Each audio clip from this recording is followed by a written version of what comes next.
mind control tech, hidden UFO bases, directed energy weapons.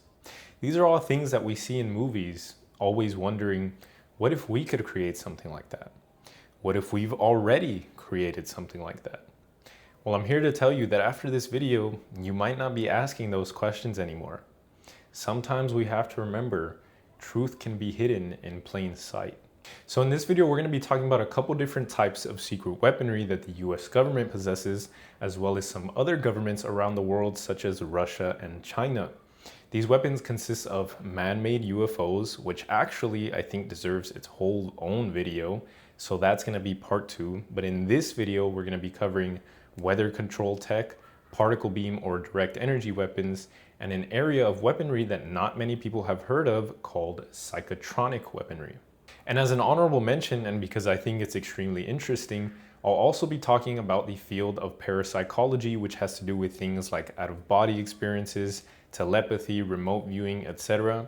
This stuff isn't really too secretive anymore, since many people have heard of things like Project Stargate, which was the US government-funded project to see if we could use things like remote viewing and telepathy for US war efforts. But this also ties into the psychotronic weaponry, so I think it's important for you guys to know what that is as well. Now, for sources, besides all the US government documents that I'm about to show you guys, one of the sources that you will be seeing quite frequently on this channel is the Law of One raw material, which was channeled in the 1980s by a group called LO Research, in which they came in contact with extremely positive entities that presented themselves as raw. And I know, before you click off saying, oh, what the fuck is this guy talking about? I just want you guys to know that anytime I present this book as a source, it is because I did my research and found evidence that supported these claims. I will never share any historical information without actual factual evidence. All right? So I hope you guys take my word for that. And the way I actually came about this knowledge was by reading the Law of One, because there was a session in the book where they talk about how the US has their own UFOs as well as some other governments, but that these UFOs have certain weapon capabilities, and these weapon capabilities consist of psychotronic and particle beam weaponry. So that's literally how I began deep diving into all of this, and it blew my mind when I started seeing how much evidence there actually was for this, and the fact that we now have Trump using weapons like this in Venezuela absolutely blows my mind. So let's dive into today's video about the secret weaponry of the governments of the world. So to start, I'm going to give you guys a quick history on how these weapons came about and explain what the goal for these weapons are.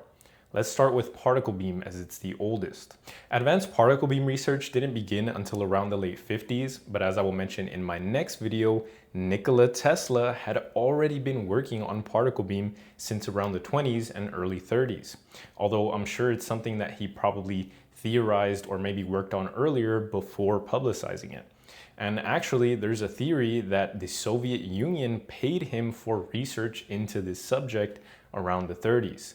He initially tried to get the US and the UK to fund him, but they showed little interest in his project during that time. Then around the 80s, interest in particle beam technology began taking off again, and you had some projects and prototypes developed, and that's essentially where particle beam began. Now let's move on to psychotronics and parapsychology. Psychotronics began as a subdivision of parapsychology, which, like I said earlier, is the study of things like out-of-body experiences, telepathy, remote viewing, etc. Like many studies the US government partakes in, this one was also fueled by an arms race with the Soviets. In the 1920s and 30s, the Soviet Union began gaining interest into this field, and once research started gaining more traction, eventually talks about this new area of war reached the US. This was also during a time where there was widespread interest in spiritualism, paranormal phenomenon. You even had the father of American psychology, William James, pioneering for this area of research. Eventually, interest got so high that the US government started and funded Project Stargate for about 20 years, in which results came back pretty mixed. In some instances, you had remote viewers who could accurately describe and locate targets, and others couldn't really do so well. And you also had some testing with telepathy and telekinesis, and I actually read a document about an instance in 1975 where researchers performed an experiment at the San Francisco Research Institute with a man named Dean Kraft, who was a self-proclaimed healer. He was tasked with lowering the blood pressure of a lab rat, but accidentally ended up killing it. All of this with his mind. Now, of course, I'm not 100% sure on the legitimacy of this, but if it is true, I genuinely would not be surprised. And also, Project Stargate is where the Gateway process documents come from, if you didn't know that. And don't worry, if you don't know what the Gateway process is, I'll be making a whole video on that. But essentially, it was just a project to study the process of remote viewing and how consciousness acts when trying to remote view or when actually remote viewing. Eventually, Project Stargate was called off after concluding there wasn't enough evidence to tell whether remote viewing, telepathy, etc. was actually real or not. At least, that's what they tell us. Now, after parapsychology, the new area of focus was psychotronics, which is described as the study of the interactions between mind, matter, and consciousness.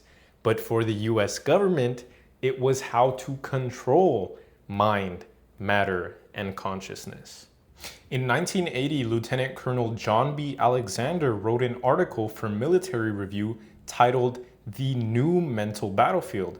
In it, he states, "To be more specific, there are weapon systems that operate on the power of mind whose lethal capacity has already been demonstrated. Two subdivisions of this field have already been investigated. Mind-altering techniques designed to impact on an opponent are well advanced.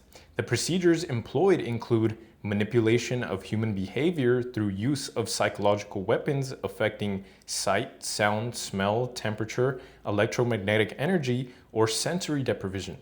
Then he states the other division, of course, being parapsychology, which I already explained. Now, an example of a very basic psychotronic weapon and something that the US military uses publicly now is the active denial system, which is just designed to rapidly heat things up, causing much discomfort.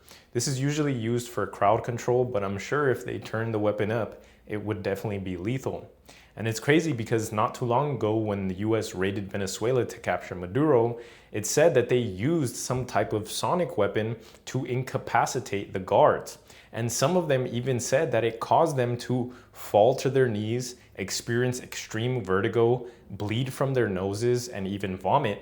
So it's clear that the US is starting to get more comfortable using these weapons publicly, and Trump even confirmed that they used this weapon. And speaking of sonic-directed energy weapons, I literally came across an Epstein file that talks about how there are people who possess radio frequency transmitters that have the ability to make people hear voices, induce emotions or hallucinations, and, quote, "These transmitters are commonly used to make people commit suicide, and apparently they're even used to molest children." How fucking insane is that? Here's another document I came across written by Lieutenant Colonel Timothy L. Thomas, an analyst at the Foreign Military Studies Office at Fort Leavenworth. He wrote a report titled "The Mind Has No Firewall" in 1998. Colonel Thomas states, "An entirely new arsenal of weapons based on devices designed to introduce subliminal messages or to alter the body's psychological and data processing capabilities might be used to incapacitate individuals. These weapons aim to control or alter the psyche or organism." He refers to an issue of US News and World Report from July 7th, 1997, which describes certain technologies that have been examined by the US, such as technologies with the ability to vibrate the insides of humans, stun or nauseate them, put them to sleep, heat them up, or knock them down with a shockwave. These technologies include dazzling lasers that can force the pupils to close, acoustic or sonic frequencies that cause the hair cells in the ears to vibrate and cause motion sickness, vertigo, nausea, or frequencies that resonate the internal organs causing pain and spasms. That is literally exactly what the victims in Venezuela said that they felt. Now, when it comes to public or released data on psychotronic technology experiments done by the US, that's a little hard to come by. But what I did find on the USPA website, which is not government owned, It is a nonprofit organization. I found a paper in which they mentioned the US Navy's ELF testing done in the 60s. ELF stands for extremely low frequency, and it was the testing of low frequency waves on the human brain. Here are some of the results. They showed that ELF waves can alter behavior of cells, tissues, organs, hormone levels, cell chemistry, reaction time of irreversible chemical processes, inhibit or enhance bone growth, cell differentiation, RNA synthesis and processes, entrain human brain waves, slow aging processes of cells, cure certain diseases by altering ELF frequencies, affect immune process, cause sterility in male animals, cause defects and alterations in embryos. Pretty crazy. And the last thing I wanted to show you guys before we get into the weather control technology are some psychotronic weapon patents, just so you guys can get a better idea of what these types of weapons can do. And if you'd like to read through it yourself, I will link it in the description. Allows information to be remotely conveyed to subject via electromagnetic waves. Apparatus and method for remotely monitoring and altering a target's brain waves / central nervous system. Subliminal manipulation of subjective emotions via remotely directed audio waves. Transmits sound to auditory cortex of mammals via bursts of remotely applied microwaves. Alters mood, emotions, sleep states via remotely applied frequencies and waveforms. Presents subliminal auditory information to the human via remotely applied waves. Remotely identifies individuals by brainwave signature, monitors words, phrases, and thoughts by brain activity, makes voices emanate from individuals who do not intend or realize it. Ventriloquist effect. That one's pretty crazy. Now, last but not least, US weather control technology. Now, weather modification technology is not something that's really hidden. We know that many countries have the ability to modify the weather, one of the most common forms being cloud seeding. But what we don't know is the extent to which they can control, or a better word would be manipulate the weather, and what other things they might try to apply this technology to, like certain areas of war, or maybe manipulation of the public. Now, something that I'll be talking about in my next video is that Ross states that the psychotronic weaponry that the US's UFOs possess has been used to alter weather patterns. I found a document titled Psychic Warfare: Exploring the Mind Frontier by Lieutenant Colonel Dolan M. McKelvey. This document mainly talks about psychotronics and parapsychology, so if you'd like to learn more about that, you should definitely check it out. But in this document, Lieutenant Dolan refers to a weapons list put together by another Army lieutenant, Lieutenant Colonel Tom Bearden. Now, this list is a Soviet list because, as I mentioned previously, Russia had begun studying these fields long before the US did. But if there's something that we know about the US government is they absolutely hate being behind in the technological superiority race, which is why they started their own research. But here's the list. Let's go through it. It says, the following list enumerates all the probable Soviet psychotronic weapons that I am aware of. Electromagnetic field canceller, electron current canceller, death radiator, de-inceptor, free energy generator, another source of technology linked to Tesla, psychotronic bomb, brain link, brain probe, disease radiator array, emotion radiator array, anti-submarine systems, teleporters, prototype, force generators, orthoframe generators, quark and anti-quark rays, distant telepathy, nuclear radiation inhibitors, mental implantations, let's see. And then towards the bottom, that's when we get to the Tesla effect weapons, earthquake generators, anti-vehicle systems, and at the bottom, as you can see, weather control systems. This is confirmed in another document on the CIA website titled USSR China Weather Modification Research. It basically just talks about how Russia and China are ahead of us and have been working on certain weather modification technologies.